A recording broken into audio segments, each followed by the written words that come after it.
Hi, I'm Councilmember Dev Davis from San Jose. I was a proud sponsor of the Trans Day of Visibility in 2019, and I'm looking forward to sponsoring it again when we're in person. Welcome to Trans Day of Visibility.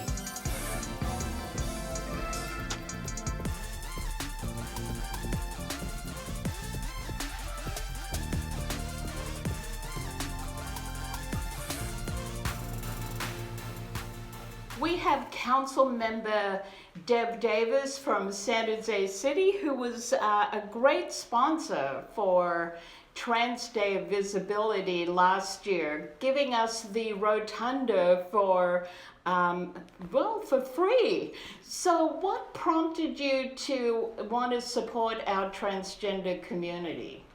Well, I think it's so important for the trans community to have public support because they've had a lot of public criticism. And so I just want everyone in our community, especially our trans community who's had it so tough, to know that they are supported by their public officials. And part of the new equity department that you have, it seems that the philosophy is those who've had a more difficult time need to be elevated more. So how do you feel about that, especially with the transgender community? Yes, I completely agree that those who have had it harder really need more support right now, especially so that we can come to an equal footing for everybody. Can you please say more about the transgender community from your perspective as an elected official? Well, one of the things we know is that transgender women of color have a very difficult time, especially they are the highest rate of homicide of all our communities, and that's really important for us to not only know about, but to be able to take action and to support trans women and trans women of color in particular. Hi everybody, I'm BJ Fadum. I'm on the board for the Billy DeFrank Center, and I'm here today with two people that are going to talk to you a little bit about coming out trans. With us today is Lance and Davina. Lance is a trans man, Davina is a trans woman. So welcome both of you. Hi. Here. So let me ask you, let's start, Davina. How old would you say you were when you started realizing you were trans, whether you knew the word or not? Yeah, it's really easy to look back and see a lot of things, but at the time I was completely unaware of what was happening to me. I The first thing that I really clearly remember was being bullied in high school for being gay, even though I'm exclusively attracted to women. Um, and so there was some feminine or effeminate quality that was coming out of me that I wasn't consciously aware of. That other people, back in the 90s, the word for that was gay. I don't think, and I did, I didn't think I even understood what trans was at the time. So since I looked into it, realized that I was not in any way attracted to men, and sort of, just gave up on the idea, and thought that I was completely straight for almost 20 years. Wow. And that brings up a good point, that gender and sexual orientation is completely two different things. Yeah. So Lance, how old were you when you started to think about, are you trans, or even if you knew that word? That word didn't exist. There was no internet. There was no word like transgender. I was about 6 when I was really clear that I was a boy, except for that wasn't a thing I could talk about. There was like an inherent shame to it. So I grew up essentially hiding that entire internal experience that was really vivid, but never spoken. I remember being about 10 and my sister making a joke that God had made a mistake, that I was clearly supposed to be a boy, and wanting so hard to say yes, except for I didn't go with the concept, but also the bullying stuff would not have been good. So yeah, it wasn't until I was 14 about when a tennis player transitioned. And that was the first time I ever had the concept that it was possible. And that I was not the only person in the universe who felt that way, because I totally believed as a kid I was the only person who ever felt that way. The feeling of isolation, Davina, is that your experience, that you feel you're isolated, that you're the only one? Yeah, I mean, I really didn't understand what I was experiencing, but it was very isolating. And I did feel very alone. I mean, now I'm very lucky, very blessed to be in the Bay Area, where there's a lot of acceptance and a lot of information about it. But growing up and most of my life, and I just having no idea why I was experiencing what I was experiencing. And I was very repressed, and it took it took a long time for me to really break out of my repressions and accept myself.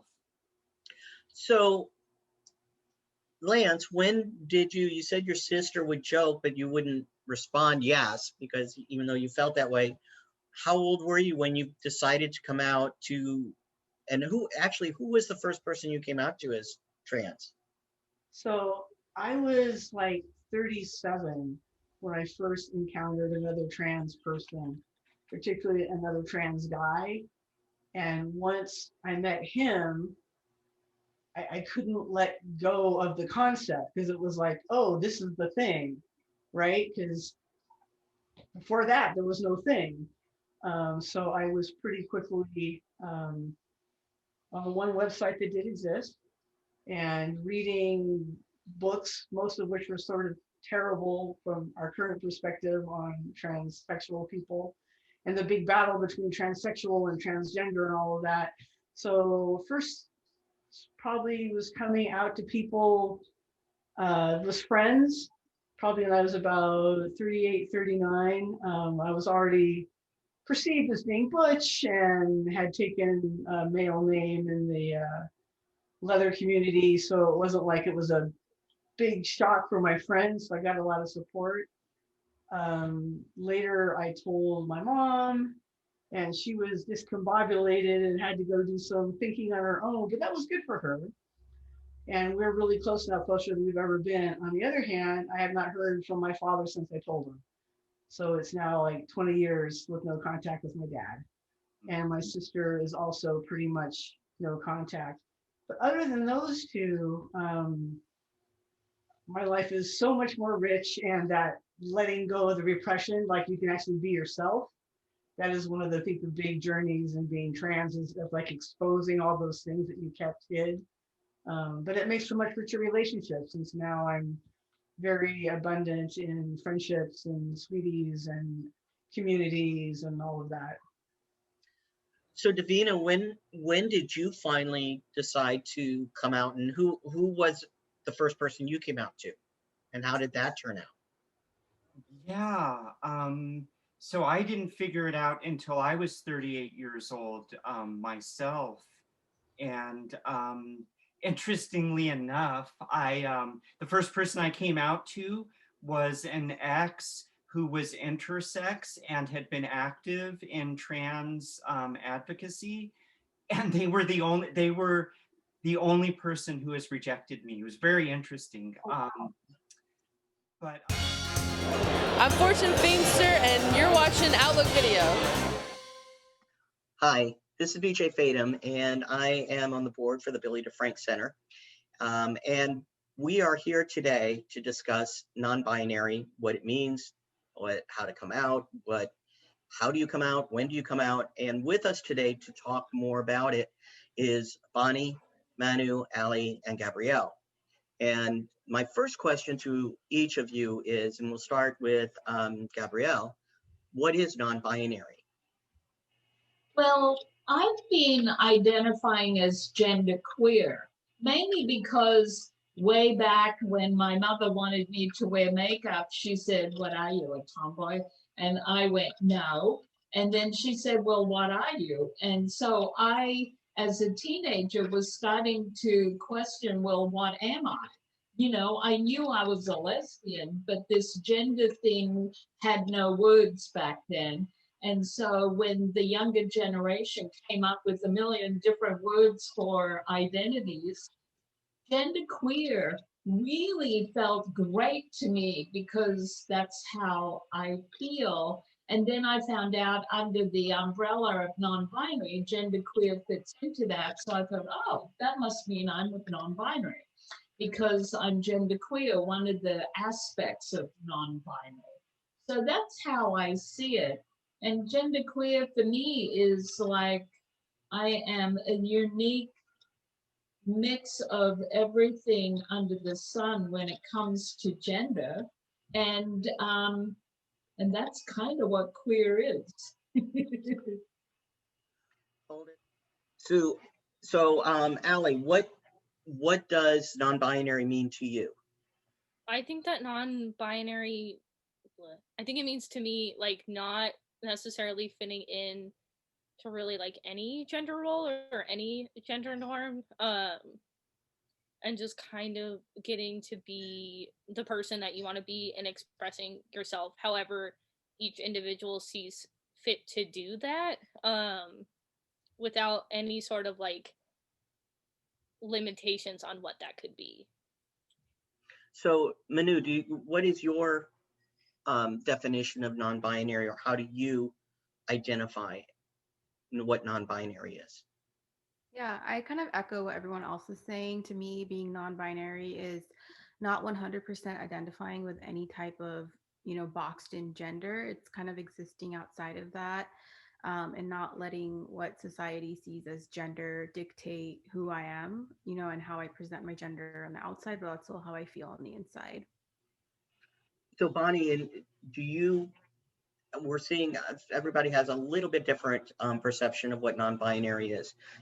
Would you agree with that definition, or what is non-binary as defined to you? Well, I think it's interesting because historically, words like genderqueer and non-binary have multiple definitions depending on the person who's identifying with it. So when I give trainings, I always say, somebody may identify with this identity, but ask them what it means for them, because everybody has like kind of like their own definition. For me, I don't really identify as non-binary. Kind of like Gabriella, when we were coming out earlier, there wasn't as many terms. Now there's a lot more terms. And genderqueer was the one that stuck for me, because I really liked the idea of queering gender at the time. And I kind of identify with both and none at the same time, in all.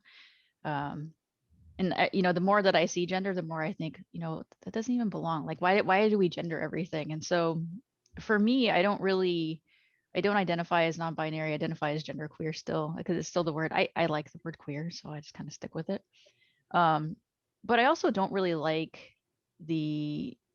for me personally, identifying as not who I am. And so for me, I kind of like equate it to identifying as not straight. Like, it's fine. Like, I feel like, people do that as they're questioning. But for me as an identity, I don't want to define myself as what I'm not. I would like to have a term that I can utilize that feels like me, not what I don't identify with, if that makes sense.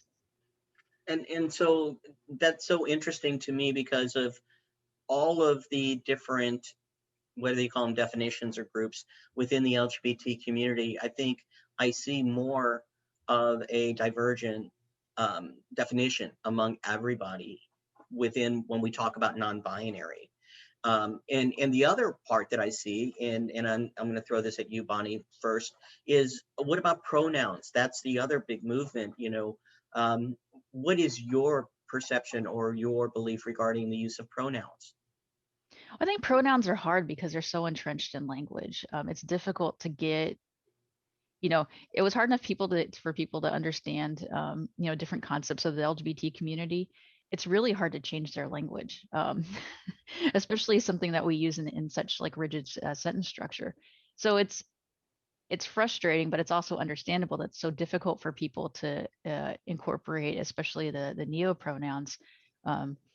People can start to adapt they them pretty easily once they get the hang of it, because they do it all the time naturally. They just don't think about it. And so when they get a person in front of them and they try to gender them is when they start getting all flummoxed. But you know, I like the idea. Gabrielle and I had this conversation the other day and kind of like talking about this panel is like the movement, like a movement towards like utilizing names instead of pronouns would actually, like for me, I think would solve that issue of like being more inclusive, but without hurting a lot of people.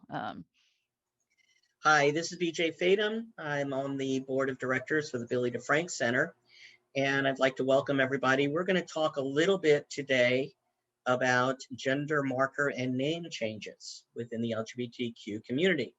So with us today to explain how that's done in the state of California is Toby Adams, an attorney that's been an attorney for many, many years and has been devoting much of her practice, if not all, to helping those of us in the LGBT community with gender marker, name changes, and so forth. So Toby, welcome. Nice to see you, BJ. Good to see you. So first of all, when we talk about gender marker changes, what is that in California? So there are multiple different kinds of identification that people carry that have gender markers either on them or related to them. And for some of those, you actually need to get a court order. In fact, for most of them, you need to get a court order in order to change your name or your gender or your name and gender. So the main types of ID that I talk to my clients about are your driver's license, which you get in the state that you live in under state law, your birth certificate, which would be in the state that you were born in, which may not be the same, under the state law of that state, and then your passport and your social security records, both of which are under federal law. So the first step is to get the court-ordered name change in California. So with that is, how do we do that in California? What is the process to start with the gender marker and name change? So in California, there are documents that you fill out. They're called judicial council forms. And there is a link that you can go to on the California State Court website, or you can just Google California court name change. There's a different process for if you're changing just your name, just your gender, or both your name and your gender. But an important thing to know is that unlike in the past, prior to 2019, you do not have to provide any kind of a doctor's letter for a gender marker change. And you do not have to go to a hearing except for in very rare circumstances, like for instance, for someone under the age of 18, if they have a living parent who doesn't sign the petition and files objections. So in almost all cases, there is no hearing required. So you could get your gender marker changed in California without having any surgical work done at all, or any procedures. Absolutely. It's no longer required any kind of medical treatment at all. It is merely your own affirmation that this is your gender. So that also means you don't have to go through hormone therapy. You don't have to go through mental health therapy or anything like that, like it used to be, to qualify to change your gender.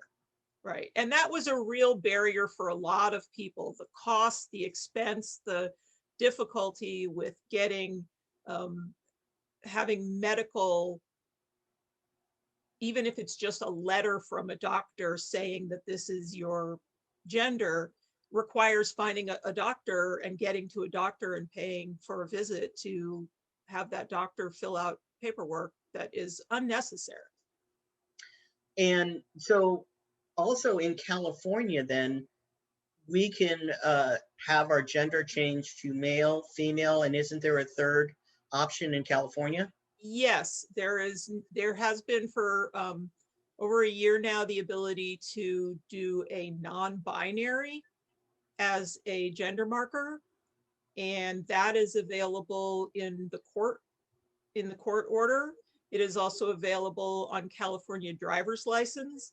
And in fact, you don't need a court order to change just your gender on your California driver's license. You merely fill out the right form with the Department of Motor Vehicles and check the box for the appropriate gender for you. However, you do need a court order if you're having a name change.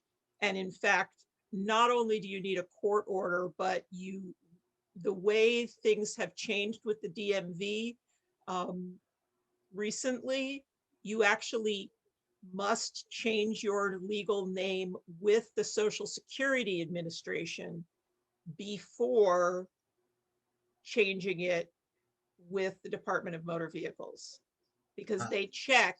This is something I found out through experience, that they run a check against your Social Security records. And if the name does not match, they will not provide you with a driver's license without that. So you go ahead, you want to change your gender. We love to get mail from you. Email us at comments@outlookvideo.org. To contact us by phone, call 408-293-3040, extension 205. Visit our website at outlookvideo.org. Subscribe to our YouTube channel at youtube.com/outlookvideo. And connect with us at facebook.com/outlookvideo.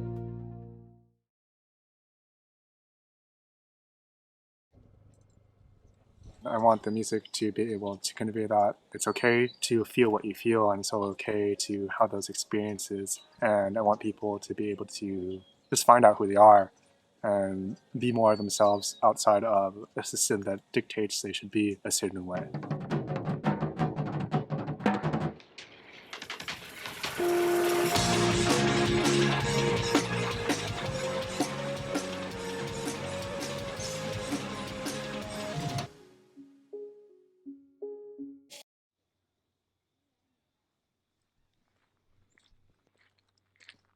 My name is Faye, and I record under the project Makes You Smile, and I'm the founder of Zoom Ones. It's a emotive electronic music label based in LA. I'm Japanese, Chinese, American, and I am 5th and 6th generation, respectively. I don't really identify with any specific gender, so by all means, society would probably deem me to be more so gender fluid.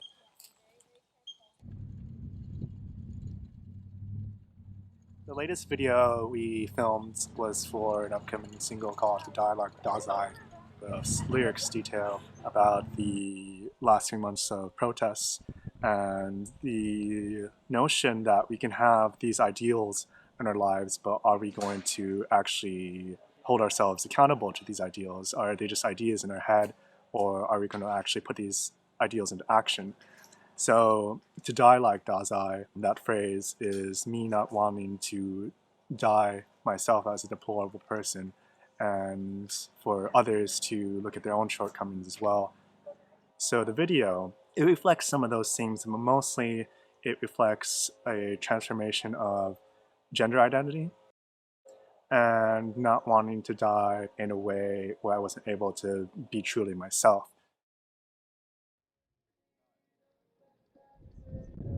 Most recently, talking to a lot of my peers and a lot of fellow artists, I feel we all have this sort of sense of where is music going now. There's an existential question of who I am as an artist, or who we are as artists, and how do we affect people and reach people in a time where we're told by Spotify CEOs that we have to keep pumping out music because it will give them more money.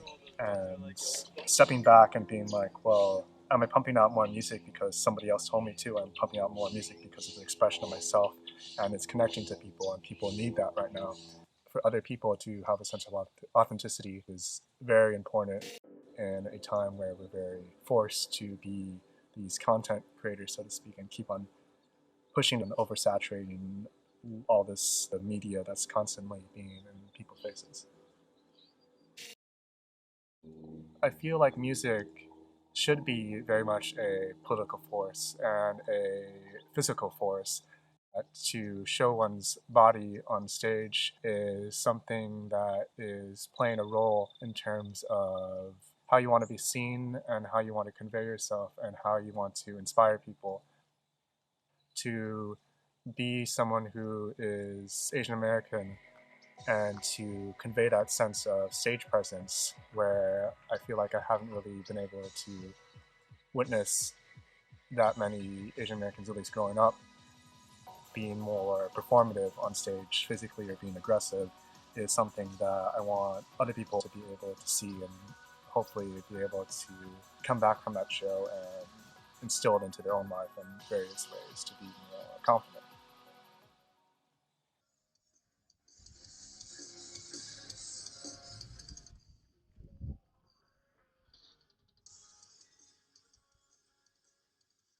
And people coming to these shows, I would often hear them say like, "Oh, it's very like antisocial before," and after that, I met people with like a lot of similar interests, and I felt at home. And then I'd see these people come again and like make more new friends.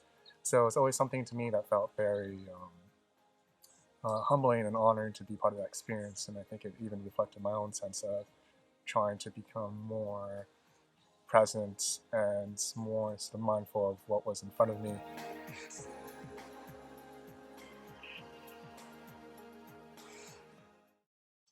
The impact that I want to see at the end of the day with my music and my label is that it just simply reminds people who they are, that it reminds them of their child within, who they were before trauma, before being more enveloped in the system, to remind themselves of the joy of music and the transformative experience of that, being able to hear that and to see that, and being able to be like, this is who I am, to have your full potential, for everyone to realize their full potential together.